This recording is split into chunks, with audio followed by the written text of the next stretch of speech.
and understand that you can read court records that says, based on the preponderance of the evidence, there was a finding of neglect. Me and Mildred are good parents, and we're going to do everything in our power to see to it that there's not one piece of paper that says we neglected Unique. A man and a woman living in a housing project defend their children as well as their right to broadcast. Today on the Food Not Bombs Radio Network, we bring you the story of Black Liberation Radio in Decatur, Illinois. On our last program, we told you about the micro-power broadcasting movement, citizens taking to the airwaves in the United States in violation of FCC regulations. Today we're going to tell you about one such broadcast operation in particular. Black Liberation Radio is run out of a housing project in Decatur, Illinois by Napoleon Williams and his fiancée, Mildred Jones.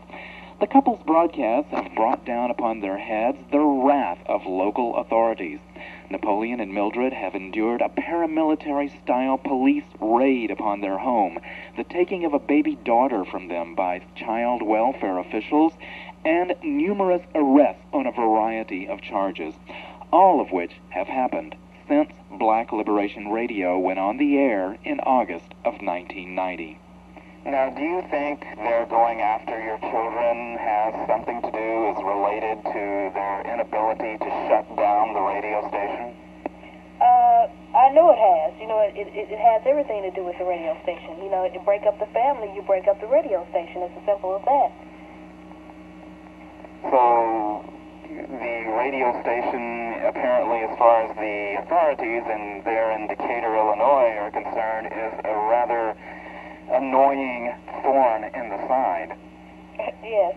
You know, we have, you know, we're the only black radio station in this town who talk about the issues of not only black people, but poor and oppressed people. You know, you have no radio station that you can call in on and talk about problems like you can Black Liberation Radio. There's just no other outlet, you know, other than us on the air who's doing that. The couple's troubles began on August 31st, 1990. It was exactly 11 days since Black Liberation Radio's inaugural broadcast. Napoleon was arrested and charged with sexual abuse of his stepdaughter. The arrest was highly publicized by the local news media. Both Napoleon and Mildred say the charges were untrue, and the case has since been settled by plea bargaining. That, however, was only the beginning of a long nightmare.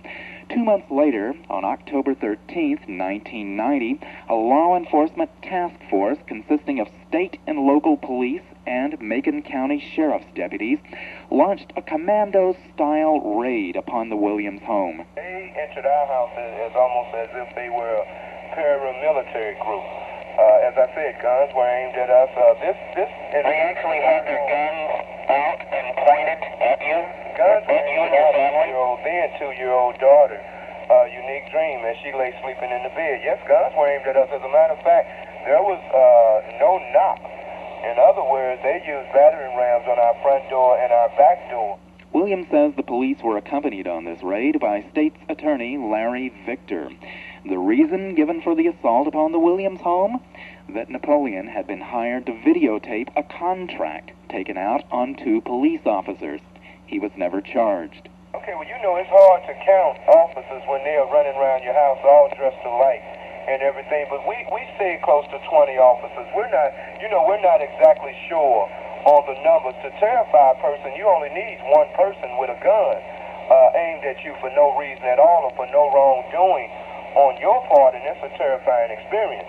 So when you got a group of people running around your house with guns drawn, percussion grenades running into your baby's room, that's a very traumatic experience and something that I doubt anybody could ever forget. After the raid, Napoleon and Mildred began a campaign over their radio station entitled No More Lies, Apologize. We went on a campaign to simply receive an apology from these people. And I guess our campaign to get an apology or our campaign to be respected really resulted in us being set upon by some people that we apparently made angry simply because we thought that we should receive an apology. In March of 1992, Napoleon and Mildred's baby daughter, Unique Dream, was taken from them. Mildred was in jail at this time on contempt of court charges for refusing to testify before a grand jury. Child welfare officials, in taking custody of Unique Dream, cited the earlier charge of sexual abuse of a stepdaughter, asserting that the baby was at risk in the home alone with Napoleon. Mildred had been ordered before a grand jury to give evidence against Napoleon after police broke up a domestic disturbance in their home on Christmas of 1991.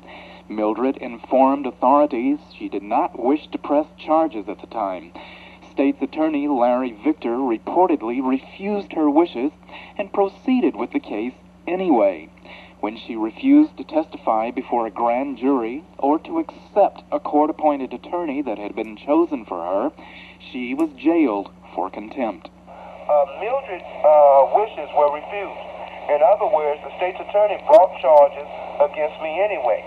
Around January, Mildred received a letter from the Victim Witness Program saying that they were preparing her case for trial.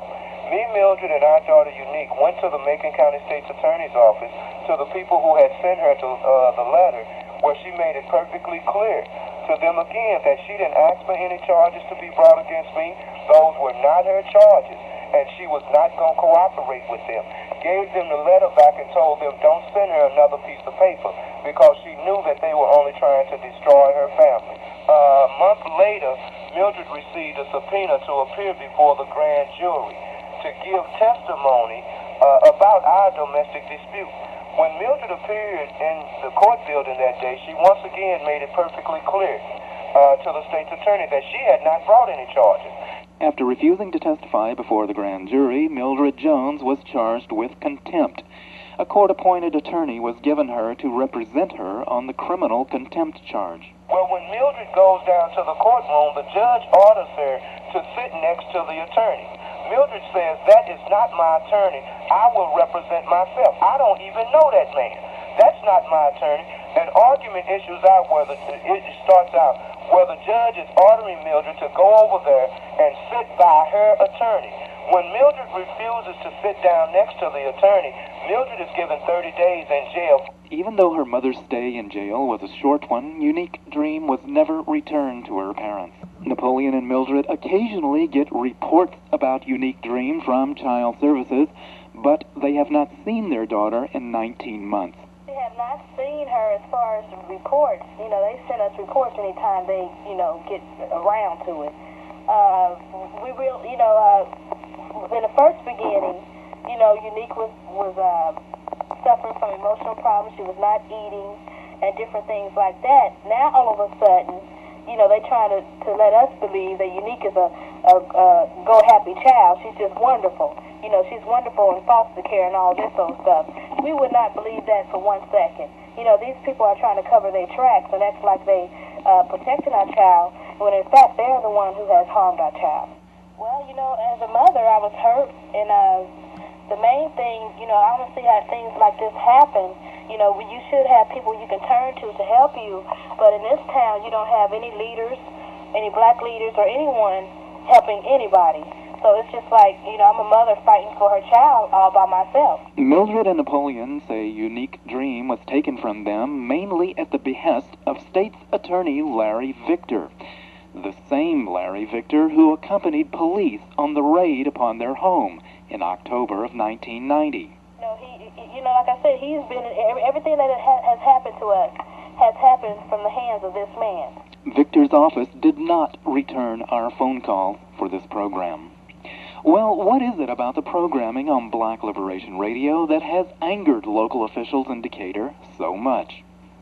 Well, you know how you've seen some Saturday Night Live show programs where they party a lot of things or make fun of a lot of things. We will take sometimes news programs and take statements made by Larry Victor, by the sheriff, by city council members, and we will show the listeners how hypocritical these people must be. And we reveal them for the fools that they are. On December 13th, Mildred gave birth to her and Napoleon's second child. 5 days before Christmas 1993, when the new baby was only 8 days old, a child welfare official whom Napoleon and Mildred recognized as having been involved in the seizure of Unique Dream came to their door. They refused the official admission into their home. The official went away. No further action has been taken as of this time. Both Napoleon and Mildred remain fearful, however, that an attempt will be made to take their second child. So now they have got to cover their behind by acting as if there is a reason for them to take our other child. I have said it on the radio here in Decatur, Illinois, and I would also like to say it on the radio in San Francisco, Richard, that if my child is messed with, somebody will die in Decatur, Illinois. You will hear about the name of Napoleon Williams. We are good parents, and we have an obligation to protect our child to the death. We are not going to let anybody destroy our baby as they have destroyed Unique Dream. We intend to fight to the death to protect our child, and we think that we are taking a stand that any good parent would be willing to take. I said we would not let these people come and take our child away from us. You know, the only way they're going to get our child is to, first they're going to have to harm us in a way, because we're not going to let them, I cannot sit by and let them take a second child away from me. That is not going to happen. It's best for them just to stay away from us, if they want to be safe, because I'm not going out like that this time. Like I said, these people are really going to get hurt if they try to take this second child away from me. Napoleon and Mildred are asking the people write to the governor of Illinois to demand an investigation into the taking of Unique Dream. Letters may be addressed to Governor Jim Edgar, State of Illinois, Springfield, Illinois. Black Liberation Radio can be contacted at area code 217-422-3710. Trying to get Unique's case into federal court, because we feel that going through federal court, we would get her back a lot faster than going through the system here when you have the state's attorney, the judge, and everyone else all in on this. We're not going to get justice here in Decatur at all. Unique Dream was 3.5 years old when she was taken from her parents.